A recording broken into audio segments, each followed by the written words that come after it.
ಪಕೋಡ ಒಂದು ದೋಸೆ ಹಾಕೋ. ಸೆಟ್ಟು, ನಾನು ಕೌಂಟ್ರ್ ಹತ್ರ ಇರ್ತೀನಿ. ಪೂರಿ ಇದ್ಯಾ? ಏ ಬಂದ್ರೋ ಇಲ್ಲಿ. ಸುಮ್ನೆ ಒಂದ್ ಅಲೆ ಬಂದ್ರೇನೆ ನಮ್ ಹುಡ್ಗ ಗಾನು. ಅಲ್ಲಿ ನೋಡಿದ್ರೆ ಸುನಾಮಿನೇ ಬಂದ್ಬಿಟ್ಟಿದೆ.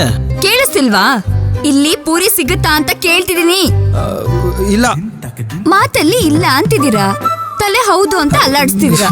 ಯಾವ ಉತ್ತರ ತಗೊಳ್ಳೋದು ಮಿಸ್ಟರ್? ಪೂರಿ ಮತ್ತೆ ಸಾಗು ಸಿಗುತ್ತೆ. ಈಗ ತಲೆ ಇಲ್ಲ ಅಂತಿದೆ, ನಾಲ್ಗೆ ಇದೆ ಅಂತಿದೆ. ಏ ಕೃಷ್ಣ, ಹೌದು ತಲೆ. ಏ ಪಕೋಡ, ಸ್ವಲ್ಪ ಇಲ್ಲಿ ಬರ್ತೀಯಾ?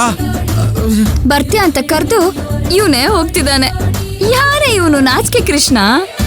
ನಾಚಿಕೆ ಕೃಷ್ಣನ ಜೊತೆ ನಮ್ಮ ವಂಶಿ ಡೇಟ್ ಫಿಕ್ಸ್ ಆಗಿದೆ. ಕೃಷ್ಣ ವಂಶಿ ಮಾರ್ಚ್ 2 ರಾತ್ರಿ 9:30.